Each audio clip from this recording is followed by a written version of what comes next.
This video is looking at finding sides or angles using the cosine rule. If you've watched the video on sine rule, you would have noticed that's very similar how we label our triangle. It also has to do with non-right angle triangles.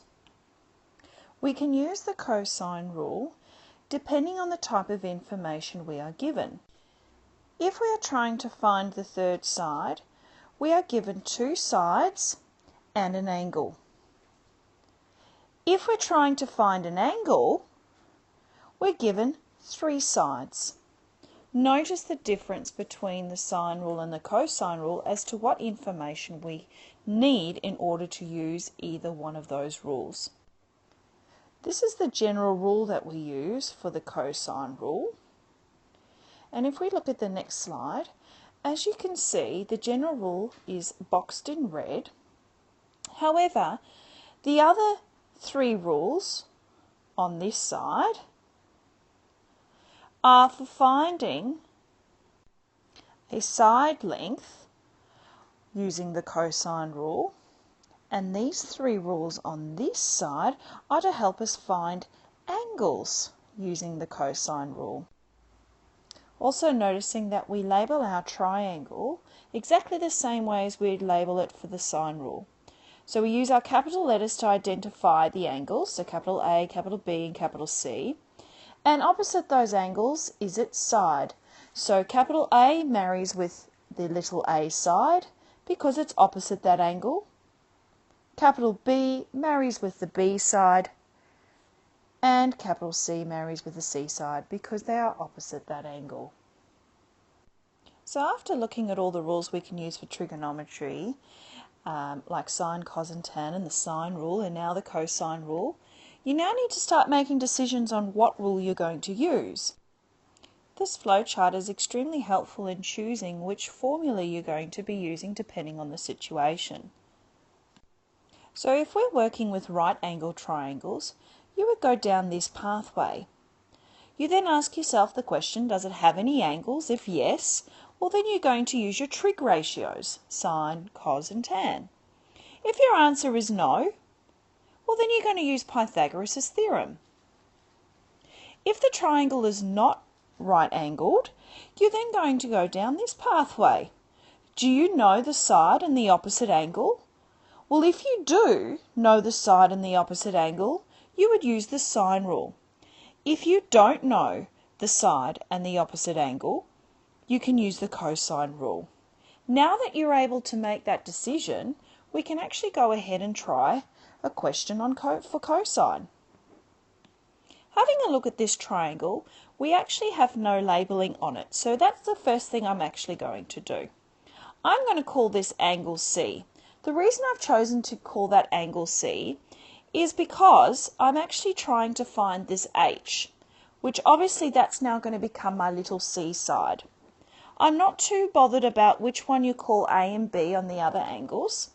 I'll call that one A, so this is going to be side A. I'm going to call this B, and this is going to be side B. So if you're trying to find a particular side, label that opposite angle to that side with the capital C. So using my cosine formula, I now replace the letters with the numbers that have been given to me in the triangle. Once you've done that, now you need to start simplifying things down, and please do remember about BIMDAS and how to use your calculator smartly. Remember, your calculator needs to be in degrees mode. So I've simplified what I can. However, I'm now needing to get H to be on its own. And notice that I haven't done the 25,696 times cos 53 because I want to leave that as is to keep it as accurate as possible. But because I need to get H to be on its own, it's got a squaring. The opposite of squaring is the square root. So everything on the right of my equals is going to be given the square root. Notice that I've put my numbers in the brackets with the square root. Depending on the type of calculator you're using will depend on whether you need those brackets or not. The answer I get is 116 point, and I'm going to go to two decimal places, 6008626. So just two decimal places, it's 116.60. 0. Yes, the 0 is important. If you're rounding to 2 decimal places, it's holding a place value.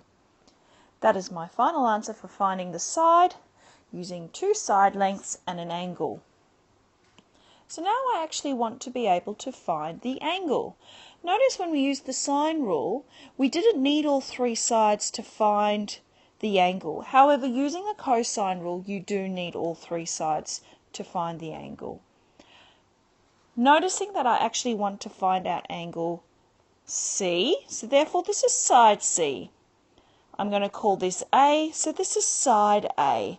I'm going to call this B, and this is side C. So now I've got my angles opposite my sides, and I can put things into my formula. So looking back at this slide, and since I'm actually trying to find out angle C, I'm going to be using this rule down here. Okay, because it's been rearranged for me, this will make your life a little bit easier when you're trying to find out the angles. So it would be a great idea to keep these formulas written down somewhere and to utilise them. So now that I've selected the formula I'm going to be using, I put in the information into the rule that I am using. Same as the last example, take your time depending on the type of calculator you're using. Be mindful of your calculations because it is easy to make mistakes. So now that I've tidied that up and I've done my calculations at the top and I've done my calculations at the bottom, I want to get theta to be on its own. The opposite of cos is going to be cos minus 1, bracket 135.18 divided by 197.58. Therefore, theta is going to equal 46.82896. So I'll round that to 2 decimal places, 823 degrees. And you have found the angle. So hopefully you found this video helpful in using the cosine rule, as well as making that decision of whether you're using cosine, sine, or whether you're using your trig ratios. All the best.